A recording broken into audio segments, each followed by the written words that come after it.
देव academy Jabalpur के YouTube channel पर आप सभी स्टूडेंट्स का बहुत बहुत स्वागत है। आज हम ऑफलाइन क्लास में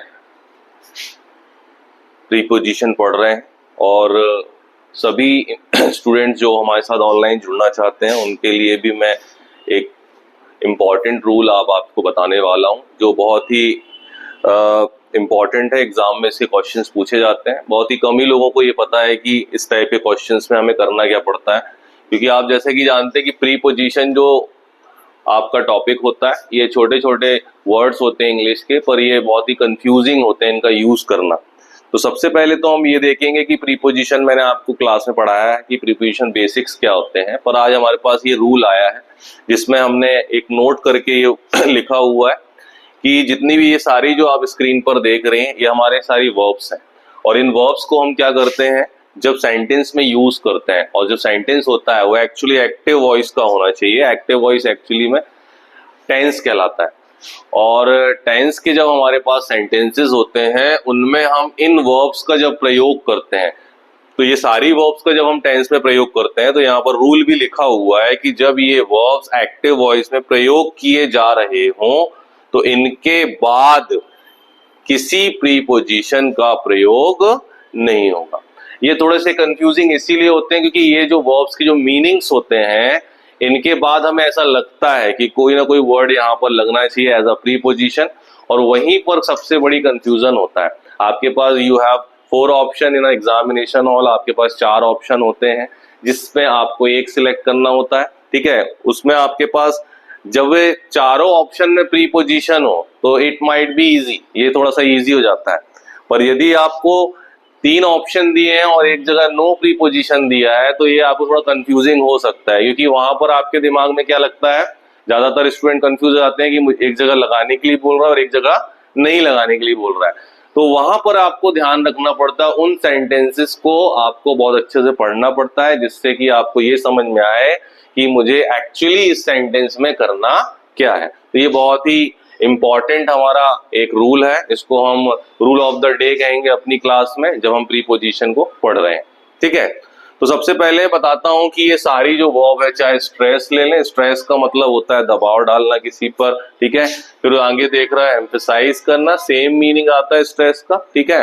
फिर इन्वेस्टिगेट का मतलब आपको पता ही होगा, इन्वेस्टिगेट का मतलब होता है जांच पड़ताल करना। कंप्राइज का मतलब होता है सम्मिलित करना।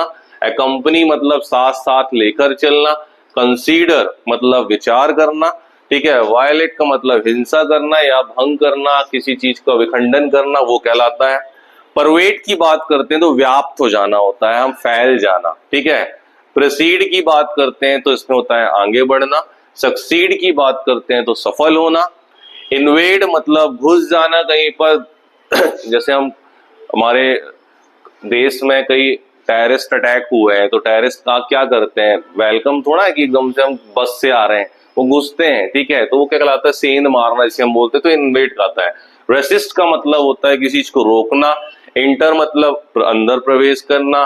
डायरेक्ट मतलब सीधे तौर पर आना, ठीक है। ज्वाइन मतलब सम्मिलित होना या किसी को शामिल होना। साइन का मतलब होता है अपने हस्ताक्षर करना, ठीक है। अफेक्ट असर करना। इंश्योर मतलब सुनिश्चित करना, ठीक है। फिर बोर्ड का मतलब एक प्रकार संगठित होना होता है। डिस्कस का मतलब होता है चर्चा करना। डिस्क्राइब मतलब व्याख्या करना। रीच मतलब पहुंचना। ऑर्डर आदेश। टेल मतलब कहना। डिमांड मतलब मांग करना। और अटैक का मतलब क्या होता है, ये तो सब जानते ही हो, मतलब क्या होता है, क्या होता है भाई, आक्रमण करना, बिल्कुल सही। कंट्रोल मतलब नियंत्रण करना। और रिडिक्यूल का मतलब होता है किसी व्यक्ति की हंसी उड़ाना या खिल्ली उड़ाना, ठीक है। जब इन सारी वर्ब्स का प्रयोग तुम्हारे पास सेंटेंस में आए, किसमें आए, सेंटेंस में इसका यूज हो रहा है, वो किसी भी फॉर्म में हो सकता है, उसके बाद आपको प्रीपोजिशन नहीं लगाना है। याद रखना वो सेंटेंस किसका होना चाहिए, एक्टिव वॉइस मतलब टेंस का। अब आप बड़े कंफ्यूज होंगे, सर इतनी सारी वर्ब हमें क्यों दे रहे हो, हम तो याद ही नहीं कर पाएंगे, ठीक है। तो जब भी मैंने आपको बताया कि आपको यह बहुत सारी चीजें होती हैं बल्क में, जैसे आप बोलते ना कि आपने इतनी बड़ी एक कहानी 3 घंटे में खत्म कर दी, मतलब एक मूवी देख लेते हो, फिर मूवी देखना, अरे उसमें तो ये हुआ, इतना सारा हम देख लेते हैं ना, वो भी कितने 2 या 2.5 या 3 घंटे में, और वो लाइफ टाइम तक हमारे पास मेमोरी रहती है। जब तक हम लाइफ में रहते हैं तब तक हम खुद बोल देंगे तुमने 10 साल पहले भी कोई मूवी देखी होगी ना, तो तुमको वो भी याद होगी, क्योंकि हम क्या करते हैं, विजुअल्स का ज्यादातर यूज कर रहे हैं, अभी भी हम विजुअल्स का यूज कर रहे हैं, समझ में आया।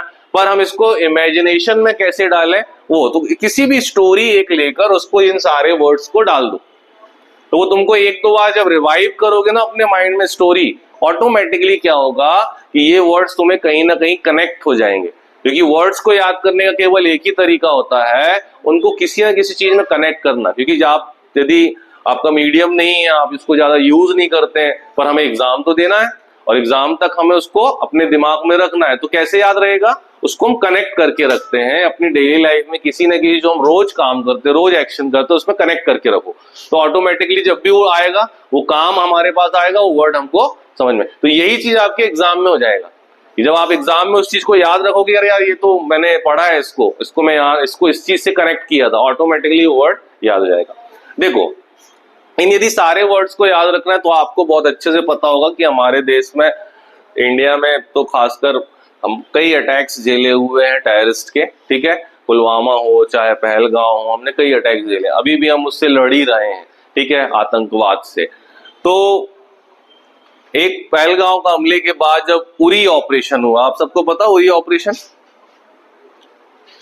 उरी ऑपरेशन पता, उरी मूवी देखी है, पहलगांव हमला देखा है, अभी पहलगांव हमला हुआ है, ऑपरेशन सिंदूर आया, इसके पहले भी आपको पुलवामा अटैक हुआ था, ठीक है, तो उसके बाद भी हमने उरी में एक ऑपरेशन किया था, ठीक है। तो हमारे यहाँ के जो इंडियन आर्मी है, हमारे यहाँ की स्पेशल फोर्सेस ने उनके जितने भी आतंकवादी ठिकाने थे उनको ध्वस्त कर दिया, यही हमारे सिंदूर ऑपरेशन में हुआ, ठीक है। ये हमारे लिए बहुत गौरवशील बात है, ठीक है, हमारे देश की क्षमता को दिखाया गया है, ठीक है, इनके माध्यम से। और आपको भी इस मैसेज को बहुत आगे तक फैलाना चाहिए। अभी अभी 15 अगस्त मनाया है, तो ये कुछ दिन तो याद रखो कम से कम।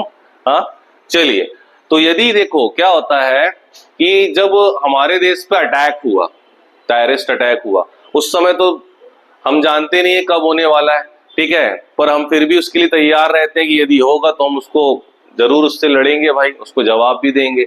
पर जब अटैक हुआ तो कई मासूमों की जान भी जाती है।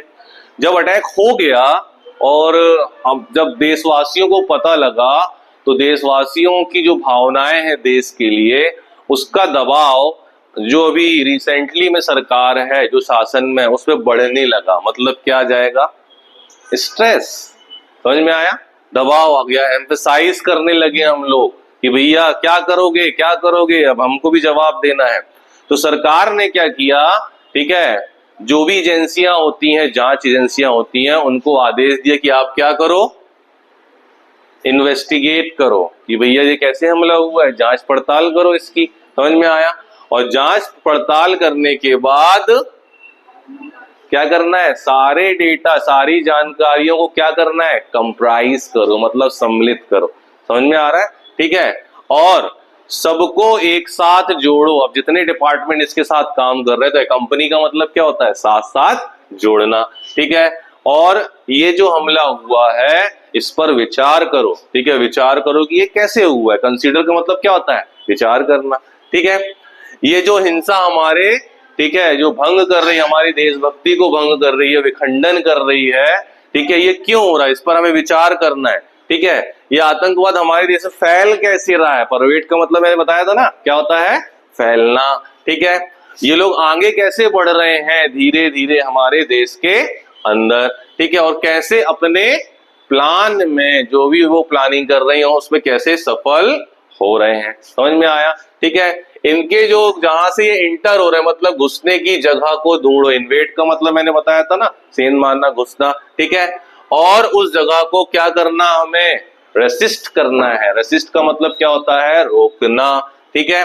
और इनको अंदर आने से जो डायरेक्ट हमारे आवाम में, आवाम का मतलब होता है हमारे लोगों में ज्वाइन हो जाते हैं। कई आतंकवादी कश्मीर में ऐसे होते हैं, वो कई साल से रह रहे हैं और वहां के लोगों को उकसा रहे हैं, समझ में आ रहा है। तो वही है, इंटर हो गया, डायरेक्ट हो गया, ज्वाइन हो गया, ठीक है। अब ये करना है, अब इस लड़ाई को रोकने के लिए उन आर्मी मेंबर्स या उन लोगों के क्या ले लेना है जो देशभक्ति या लड़ने के लिए तैयार हैं, उनके क्या ले लेना है, हस्ताक्षर। इसका असर पूरे क्या होना चाहिए, देश पे, कि अब देश क्या हो गया है, संगठित हो गया है, अब हम आतंकवाद के खिलाफ लड़ेंगे। ठीक है, और ये भी सुनिश्चित कर लो कि अब सब एक इकट्ठे, मतलब एक बोर्ड का मतलब जो भी आर्मी के लोग हैं, हमारे देशवासी हैं, सब इकट्ठे होकर एक संघ बना रहे हैं। किस चीज के लिए, आतंकवाद से लड़ने के लिए। ठीक है, इसके बारे में जितनी जानकारी है, ठीक है, कि हमें कैसे सारे काम करना है, उनके बारे में क्या कर लो, डिस्कस कर लो। सभी लोगों, सभी आर्मी मेंबर्स, आर्मी जो ऑफिसर्स होते हैं, उनको सारी चीजें क्या कर दो, डिस्क्राइब। ऐसा सब सरकार बोल रही है कि ऐसा करो। ठीक है, और उनके इलाकों में क्या कर जाओ, पहुंच जाओ जहां उनके ठिकाने बने हैं, आतंकवाद के, जो आतंकवादियों के जो ठिकाने बने हैं, वहां पर रीच करो। ये सख्त क्या है, ऑर्डर है।